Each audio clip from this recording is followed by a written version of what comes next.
നമ്മൾ പലപ്പോഴും 3 പേരായിട്ട് കളിക്കുമ്പോൾ നാലാമതൊരാളില്ലാത്തപ്പോൾ നമ്മൾ റാൻഡം സ്റ്റാർട്ട് ചെയ്യും, ഓട്ടോമാറ്റിക് ഓൺ ആക്കിയിട്ട്. അതും വരുന്നത് ഒരു 4-ാം നമ്പർ ബംഗാളി ആയിരിക്കും, അഥവാ 4 നമ്പർ ബംഗാളി. ആ 4 നമ്പർ ബംഗാളി ആയിരിക്കും നമ്മുടെ ടീമിൽ അവസാനം അലൈവ് ആവേണ്ടത്. അതും വെറുതെ അല്ല, നമ്മളെ റീകോളാക്കാൻ വേണ്ടിയിട്ട്, 3 പേരെ റീകോളാക്കാൻ വേണ്ടിയിട്ട്. മിക്ക തവണ എങ്ങനെയായിരിക്കും, മിക്ക ടീമേറ്റ് എക്സിറ്റ് അടിക്കും. കാരണം എന്ന് പറഞ്ഞാൽ 4 നമ്പർ ബംഗാളി റീകോൾ ചെയ്യില്ലെന്നാണ് എല്ലാവരും ഈ ട്രോളൊക്കെ ഇറക്കുന്നത് 4-ാം നമ്പർ ബംഗാളീസിനെ വെച്ചിട്ടാണ്. കാരണം അവരാണ് കിടിലൻ കളി. റീകോളാക്കാൻ പറഞ്ഞാൽ റീകോളും ആക്കൂല, ഒരു ബോട്ടിനെ പോലെ നേരെ അടിക്കൂല. പക്ഷെ നമ്മളെ ടീമിൽ ഒരു 4-ാം നമ്പർ ബംഗാളി വന്നു, അവൻ കാണിക്കുന്ന കോപ്രായങ്ങൾ ഒന്ന് കണ്ടുനോക്ക്.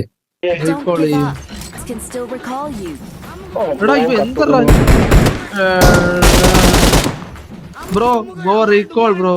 Call me, got it. Please recall me.